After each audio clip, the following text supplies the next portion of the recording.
ભાવનગર કોંગ્રેસ દ્વારા આજે આવેદનપત્ર પાઠવવામાં આવ્યું હતું। યુનિવર્સિટીના પ્રશ્નોને લઈને આજે કોંગ્રેસ દ્વારા આવેદનપત્ર પાઠવ્યું હતું।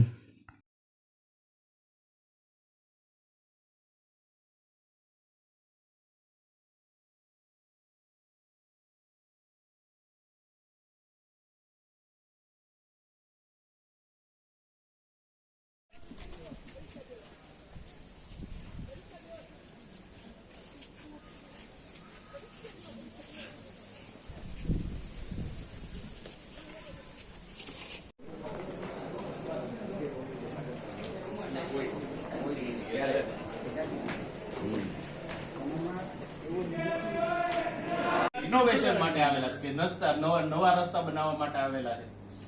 પહેલો પ્રશ્ન બીજો કે આપણે વાળો ક્યાં છે, વોલીબોલ વાળો ક્યાં છે, જે બધા ઇન્ટરનલ કોર્ટ છે ઈ છોકરાઓ ક્યાં છે?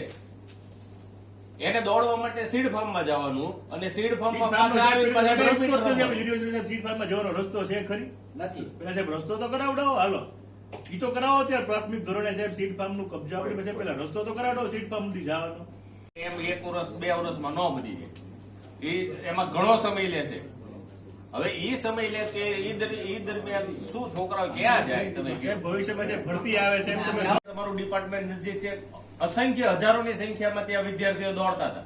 આજે બધું બંધ છે, ઠપ છે, શૂન્યાવકાશ થઈ ગયો સાહેબ। કે ત્યાં અત્યારે આપણે જે છે ને સીડ ફાર્મ વાળી જગ્યા, સીડ ફાર્મ આપણી છે સાહેબ કલેક્ટર સાહેબ ત્યાં આપણી પહેલા તમે ચોખવટ તો કરો, કઈ નક્કી જ નથી સીટફાર્મના સાહેબ કેસો ચાલે છે ત્યારે સાહેબને કહીએ છીએ કે આપની સ્ટેચ્યુટરી મર્યાદાઓ હોય, અમે સમજીએ છીએ, પણ જો આપને કોઈ પણ પરિસ્થિતિમાં પોલિટિકલ પ્રેશર હોય કોઈ પક્ષનું કે ફંડ યુઝ નથી કરવાનું કે ડાયવર્ટ કરવાનું છે કે ઉપરથી ફંડ આવતું ન હોય તો તમે અમારા આગેવાનોને કહો, અમે ઉપર રજૂઆત કરશું। અમે શું કામ ફંડ ન આપે ભાવનગરને? ભાવનગરનો દરેક નાગરિક જો ટેક્સ ભરતો હોય તો એનો બધો જ અધિકાર છે।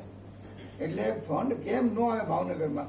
અમારા વિદ્યાર્થી નેતાઓ છે, ચેતનભાઈ છે, આ ભાઈ સંદીપભાઈ છે, એ લોકો સરકારમાં જશે જો આપને ઉપરથી પ્રેશર હોય કાંઈ કે તમારે આ નથી કરવાનું તો સાહેબ એ તમે થોડુંક અમને ઓપનલી આપને રિક્વેસ્ટ કરું છું, પણ બાળકોની કેરિયર બગડે કે લાઈફ બગડે એવું ન થવું જોઈએ વિદ્યાર્થીઓનું।